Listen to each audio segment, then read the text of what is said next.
evening, depending on where you are. For me here, it's a good evening because it's night time, and probably it's morning where you are, or it's afternoon. So good morning, good afternoon, good evening. Today I would like to share or speak about harnessing the power of compounding. My first encounter with the issue of compounding was when I was at university in my first year, when we were doing corporate finance. So before this, I had never heard of this concept. And indeed, this concept was very intriguing and very interesting for me. And to introduce the topic, I would like to quote Chen, who spoke in this 2020 on investopedia.com. He said, compounding is the process in which an asset earning from either capital gains or interest are reinvested to generate additional earnings over time. So to those who are familiar with finance, they will easily understand what either capital gains or what interest is. So I'll put it in simple layman's language, or in simple layman's expression, to say, okay, so if it's a tomato business, with the tomato business, you start with, say, $10 to order your first set of stock. And with that $10, you trade, you sell, and you have a 20% markup. And when you make profit from the sales of $10, you have an extra $2. So instead of them using the $2 for other means or for enjoyment, you then reinvest the profit or the interest that you have made from the $10, and you go and order tomatoes for $12. So when you then make a profit from the capital of $12, this is how the concept of compounding then works. So you're now getting profit on the $10 that was the initial capital, plus a profit from the extra $2 that you have reinvested. So then it goes on and on like that. So until it becomes a lot of money. So someone who has reinvested their gain or their interest will make much more. So to give some background, I would like to quote Warren Buffett. He speaks very well about compounding, and I'll quote him on a letter. It's a partnership letter. It's called 1963 Buffett Partnership Annual Letter, and it's dated 18 January 1964. So I'll quote him verbatim. Please listen carefully, because this is information that is very, very helpful and life transforming, if I may say. So I'll go ahead and quote. Since the whole subject of compounding has such a crass ring to it, I will attempt to introduce a little class into this discussion by turning to the art world. Francis I of France paid 4,000 écus in 1540 for Leonardo da Vinci's Mona Lisa,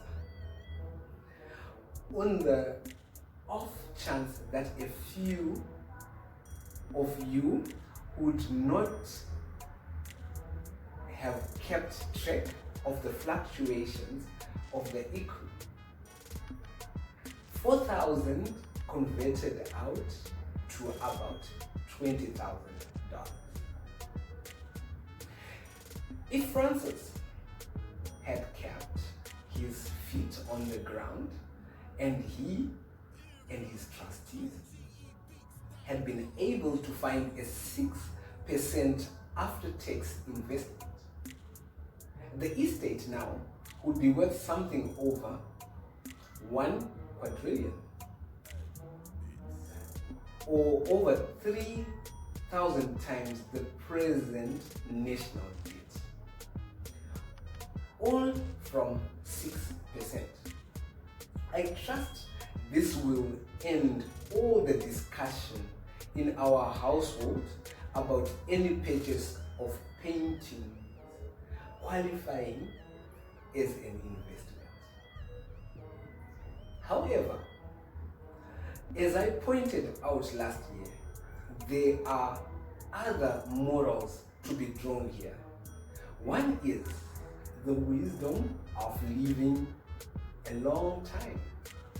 The other impressive factor is the swing produced by relatively small changes in the rate of compound.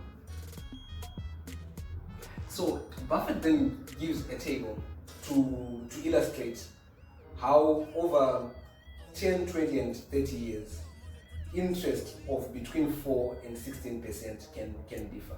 So for me to make you visualize this, I will use the analogy of over 30 years so that we can compare the power of different interest rates. So if over 30 years, money of $100,000 is invested at 4%, it will gain 224,340. And if the same amount of money is invested for 16% over 30 years, it will gain $8,484,988. I'll repeat the figure so that we get it correctly. It will gain $8,484,988. So this is what happens. So there's a difference in millions if someone gets 16% or someone gets 4%. So this is an influence by Buffett to negotiate for higher interest. I will go ahead and quote the newsletter. In Buffett's words verbatim, it says, "It is obvious that a variation of merely a few percentage points has an enormous effect on the success of a compounding program or investment program. It is also obvious that this effect mushrooms as the period lengthens. If over a meaningful period of time, Buffett's partnership can achieve an edge of even a modest number of percentage points over the major investment media, its function will be fulfilled." So then there's a note to say this is how it was in that time. So the Buffett partnership was up 38.7% in 1963, and the Dow was up 20.7%. So there's about an 18% difference, which makes a huge difference in the long run. So this, I would like to bring it into context. So Buffett was born in 1930. So in 1963, Buffett was merely 33 years old. He was young, he was youthful.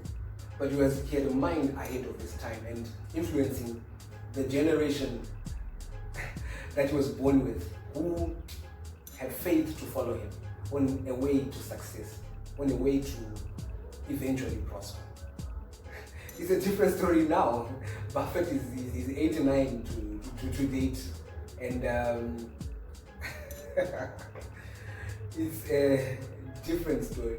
It's a different story. When he turns 90 this year in August, the people who walked with him all these years, and the people who also understood the impact of living a long life, will understand how to become successful using the compound effect. As I usually do in my sharings, I normally quote the good book. So please listen carefully as I quote the good book of Liberty. It says, "You may charge interest to a foreigner, but to your own countrymen you shall not charge interest, so that the Lord God, your God, may bless you in all that you undertake in the land which you are about to enter to possess." So, even according to the word, charging interest is acceptable and it's a part of doing business. But what the word shuns is for us to charge our brothers interest. Because surely compound interest can work miracles if you're charging it, but it can be a complete disaster if you're being charged. This is a simple principle that causes even nations to falter, because when they're given loans, they don't know the concept of compound interest, and forever they are bound in debt and can never recover. So to bring into perspective, as I usually do, I speak about some recent developments, and I will quote lifecoach.com, an article written by Alan, which is taken from Alan's book of 2005. It says, the effect of compounding, your actions will add upon the others. So your actions, they add upon each other, and it becomes significant. And also, so these are positive actions, and if they are negative actions, it says negative actions and non-actions add upon the other and create a cumulative effect. So it's studies that we're supposed to do. If we don't do it, it ends upon each other, and eventually we cannot achieve what we set out to achieve. And Alan goes on to speak about choice and says, acting or not acting is always a choice. Choose consciously. Frequency and effort make a difference. So, to do something or not to do it, to brush your teeth or not to brush, it's a choice. So choose consciously, and eventually the frequency of this effort, if you are consistent in brushing your teeth, it makes a difference. You visit the dentist less often, and and probably keep your teeth up to old age. And on time, Alan says, actions taken over time grow. So the positive actions that we do over time, be it visiting a gym consistently, it grows, and our fitness level changes. And also, Alan says simple errors in judgment create atrophy over time.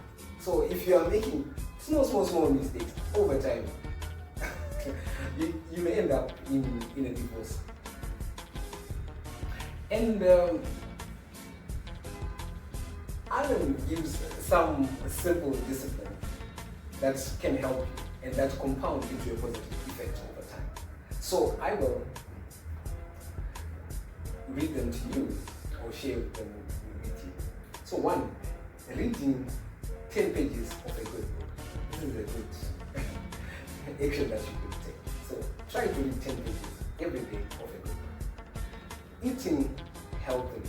Try to choose your meals. Try to drink water spending quality time with your children. Try to have quality time with those who you love. Working out and exercise is a good action. And a simple act of kindness. So kindness will eventually compound. And some simple errors that we often take include watching mindless television, not saving money, spending more than we earn, being late, and complaining. So in conclusion, I will use some quotes from great minds. So the first one is from Albert Einstein, and it says, compound interest is the eighth wonder of the world. He who understands it ends it. He who doesn't pays it. This is why it's difficult to come out of the cycle of debt. And this cycle of debt is then passed on from generation to the other. Because probably we don't understand the simple principles of compound interest. And I'll quote Warren Buffett. He says, time is your friend, impulse is your enemy. Take advantage of compound interest and don't be captivated by the siren song of the market. So if you are captivated by the siren song of the market, what happens? You just jump when the newspaper says this, you jump. It says lie low, you lie low, you know. But if you are into compound interest, you invest for the long term and for good interest, and you invest your investment up on top of your interest. And Albert Einstein also says the strongest force in the universe is compound interest. Quite interesting. You know, Albert Einstein is someone who spoke about relativity and different concepts that changed the way we live today. But he also speaks about compound interest as the strongest force in the universe. And Katie Leader says, it should be everyone's right in a capitalist system to have a way to take advantage of compound interest. Wow.